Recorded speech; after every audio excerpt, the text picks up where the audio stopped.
here with designer June Beach, and June, you have such a way with multi-strand necklaces. I love this piece that you made. It's gorgeous. Thanks. You're welcome. I like how it just, you can take like a lot of things and just mix and match. So you don't really have to have like set, you know, so many pearls and so many crystals, and you can just really incorporate so Oh my many gosh, you put them all together and it looks fabulous. Well, let's look at some of the components here. It looks like you're starting out with some round crystal pearls. I have some round crystal pearls and some beautiful colors. And are these pre-strung? These are pre-strung and they're pre-knotted as well. Oh my gosh. So Talk about a time saver. I know. And then so they've got these nice little clamshells and hooks at the end, so you can just apply it however you want. Okay. Some nice little white Baroque pearls, some beautiful crystals, some twist crystals, pearls. Again, some topaz blend crystals, and I love these antique brass, little tiny little pearls. So what we kind of were doing today is I actually took two of the pre-strung sections and just put them on a large jump ring. Okay, so they have clamshell tips at the end that you can just squeeze shut. You just take your pliers and just kind of squeeze it shut really quick and easy. And I like to do a lot of knotting. So I actually just kind of made one knot, and then you just come in here, literally just a simple little overhand knot. You can do as many or few as you want. Of course, it's beautiful even if you don't, but it kind of adds some dimension to it. Yeah, it gives your piece a little bit of a bulkier feel in a good way. Bulky in a good way, I guess. Yeah.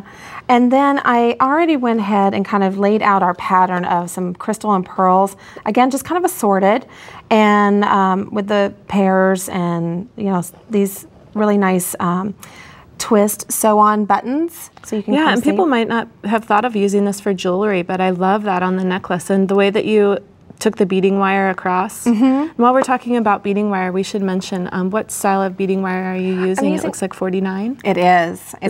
Are you looking for extra flexibility with this piece? I'm looking for the extra flexibility, but also just that strength, you know, so because you've got so many pieces and they can get a little weighty sometimes. So it's nice to have that extra strength to it. Yeah, and if people want to recreate this pattern, we'll have the instructions on our website. Right.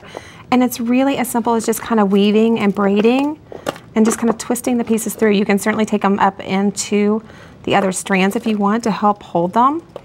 And how do you figure out how tight that whole mélange needs to be? Well, you know, I kind of keep it kind of loose because you want it to have a draping effect to it, but I actually want to just be able to make sure that both ends are equal and there's kind of a tautness to it.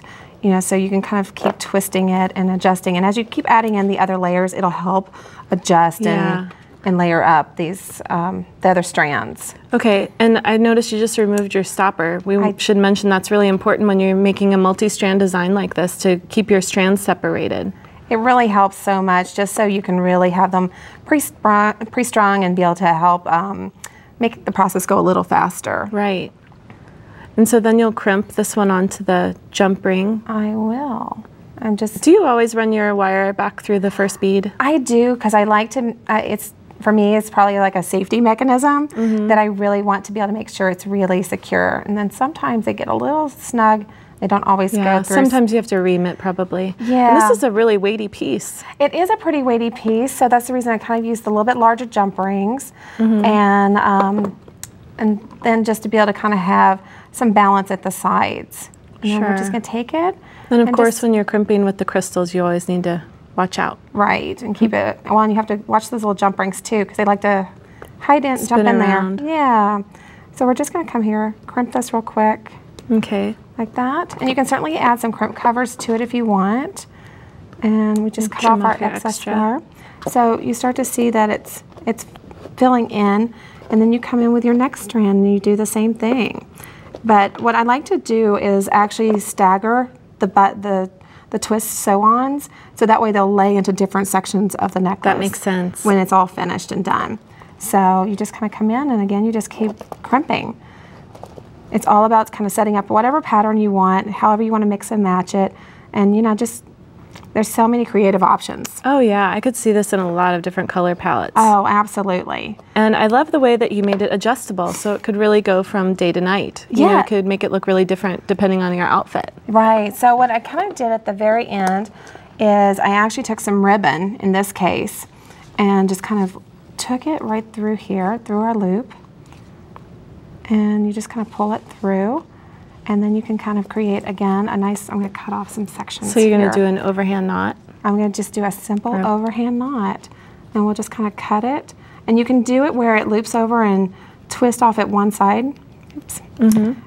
Or you can take it and do two different sides.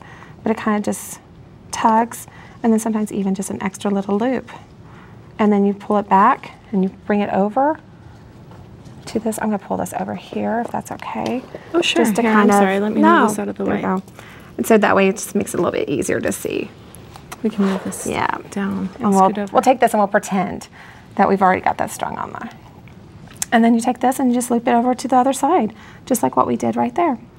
This is so pretty. And so this is giving you an asymmetrical effect, but you could also, I think what you were saying was that you could also tie it in the back. Right, you can tie it in the back or at the side. Absolutely. Right, and I love the other samples that you brought. These are so pretty, and you can see, again, the multi-strand effect, and with the different sizes and colors of pearls, they just all look so pretty together. They are really nice. Well, let's take a look at the bracelet and ring. I love the way you made this coordinated set. Those look so pretty with your necklace. Thanks, June. Thanks. Thanks for coming. We'll be right back with Lauren Anderson.